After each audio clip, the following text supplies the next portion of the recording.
हमारे भाइयों को मारने की धमकी देते। ये कहते हैं अपने भाइयों का मरा मुंह देखना, अपने बाप साथ रहना, ये करना वो करना, गलत गलत बातें बोलते हैं।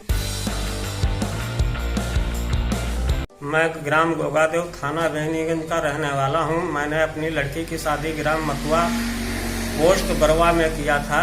छंगा के लड़के अरमान हैं, उनके साथ में मैंने शादी किया था। मैंने दान दहेज सब कुछ दिया। मैं रिक्शा चालक 20 साल से मैं रिक्शा चला रहा था लखनऊ में। मैंने सुकुल प्रधान के पास से 50,000 रुपये लेकर के शादी किया था।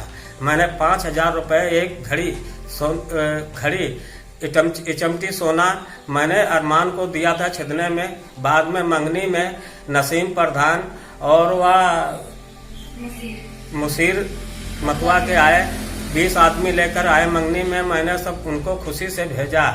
शादी करने के बाद में ये हमारी लड़की को मारते पीटते हैं। मुसेर यहाँ पर मौजूद नहीं है। प्रधान से मैंने नसीम प्रधान से शिकायत किया। नसीम प्रधान उनसे कहा, वो लड़की को ले गए, फिर भी मारा पीटा। उनको भी गाली देते हैं, मारा पीटा। अब हमारा प्रधान भी खत्म हो जा चुका है। साधु प्रधान मौजूद है, वो हमारी सुनता नहीं है। अब हम 5 लाख रुपए कहाँ से लाए, जो उनके पास 3 ट्रैक्टर हैं। तो हम अपनी लड़कियों को वहाँ भेजें। लड़की को ले जाना नहीं चाहता, वो अपनी लड़की लेना नहीं चाहता। कहते हैं 5 लाख रुपए हमको दो, तब हम ये लड़की ले जाएंगे, तब हम अपनी लड़कियों की शादी करेंगे। अब रिक्शा भी नहीं चल रहा है कहीं शहर में, ना मजदूरी लग रही है, तो हम ये 5 लाख रुपए कहाँ से उनको दें। हमारे पास खेत कच्चे 7 विश्व है, इसको बेच करके हम लड़की 2 हमारे पास है, शादी करें या 3 लड़कों की शादी करें, या मैं इनको 5 लाख रुपए दूं। मेरे पति मुझको मारते हैं और मेरी नंद भी मारती है, उनका नाम सबीना है। और जो है मेरी शादी के 4-5 साल हो गए हैं और जब से जो है वो लोग मुझे बहुत मारते हैं। मेरे 2 लड़कियां हो गई हैं, उनको भी बहुत मारते हैं। लड़कियां होने के कारण वो मुझे घर से निकाल देते हैं, दहेज मांगते हैं। और जो है मेरी बच्चियों को भी बहुत मारते हैं। न दवाई न दरमत किसी चीज़ के लिए, न पैसे न खाना कपड़ा कुछ भी नहीं देते हैं। मेरे नंद हैं, वो मुझे बहुत मारती हैं, सबीना। उनकी शादी हो गई है, उनके 3 बच्चे हैं, उनके हस्बैंड भी यहीं रहते हैं। मुझे आए दिन घर से निकाल देते हैं। और जो है किसी बात को कहो तो जो है लड़कियां होने के कारण वो मेरे घर वालों से पैसे मांगते हैं, नगद कैश 3-4 लाख रुपए मांगते हैं और मुझे कैश मांगते हैं। जब कहो कि मेरे घर वाले गरीब हैं, मेरे बाप बहुत गरीब हैं। 3-4 साल से मैं ऐसे ही भटक रही हूँ। महीना 15 दिन रख लेते हैं, फिर ऐसे ही भगा देते हैं। अगर कहो किसी से तो जो है शिकायत करो, थाना पुलिस करो,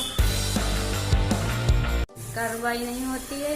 और जो है मेरे बाप बहुत गरीब हैं, इसलिए जो है हम लोग ज़्यादा वो नहीं करते हैं, सब्र कर लेते हैं कि हो सकता कभी सुधर जाए, लेकिन वो सुधरने का नाम ही नहीं लेते हैं। मेरे बाप जो है रिक्शा चलाते हैं, 20 साल से रिक्शा चलाते हैं। मेरी शादी की थी और सर वो जो है मेरे बाप को भी बहुत गाली देते हैं। और पहली तारीख को तो उन्होंने मुझे तलाक भी दे दिया था, लेकिन जो है उसके बाद में धमकी देते हैं कि अगर कुछ किया तो तुम्हें हम जान से मार देंगे। और ये भी कहते हैं कि हम सबके सामने कहेंगे कि हम तुम्हें ले जाना चाहते हैं और तुम यही कह देना कि हम जाना नहीं चाहते। अगर तुम जाने के लिए कहोगे तो तुम जो है हमारे भाइयों को मारने की धमकी देते। ये कहते हैं अपने भाइयों का मरा मुंह देखना, अपने बाप साथ रहना, ये करना वो करना, गलत गलत बातें बोलते हैं। तलाक भी दे दिया था पहली तारीख को और ले जाना भी नहीं चाहते हैं। और जो है कहते हैं हम लड़कियां भी नहीं लेंगे, लड़के होते तो हम लेते हैं। और जो है सर बताओ, हमारे 2 लड़कियां, हम कहाँ जाएं। और घर वाले हमारे जो उनसे होता है वो 3-4 साल से करते चले आ रहे हैं। 1-2 दिन रखते, 8 दिन रखते, 1 हफ्ते 2 हफ्ते ऐसे रखते, फिर निकाल देते हैं घर से। आप जाना चाहती हैं वहाँ पर? जाना तो चाहते हैं, लेकिन वो उन्होंने तलाक दे दिया और जो है धमकी देते हैं। ऐसे तो कहते हैं कि ले जाएंगे सबके सामने, वैसे कहते हैं कि अगर जाओगे तो फिर मारेंगे। और अगर रहना चाहती हूँ तो 2 औरतें रखेंगे, उसको भी रखेंगे जिससे बात करते, जिससे उनका संबंध है, उसको भी रखेंगे, तुमको भी रखेंगे। नौकरों की तरह रहना है तो रहो, वरना रहने दो। उनके परिवार के लोग कुछ नहीं कहते उनसे? उनके परिवार के लोग कुछ नहीं कहते, वो यही कहते हैं कि कौन से जो है कोई चीज कमी पड़ी जा रही है और जो है करते हैं, करने दो, ये तो आजकल का जमाना है, हर कोई करता है, इसमें तुमको क्या दिक्कत होती है। हाँ, वो लोग कहते हैं कि करेगा क्या कर लोगे, उसके हमारा लड़का ऐसे ही रहेगा, जो करना है वो करो। अच्छा, दोनों बच्चियों को भी मारते हैं लोग? दोनों बच्चियों को भी मारते हैं, बाहर ले जा करके मारते हैं। अगर घर में किसी शिकायत करो तो वो लोग मुझे उल्टा गालियां देते हैं और कुछ बोलो तो वो लोग भी डंडा लेके मारने दौड़ते हैं।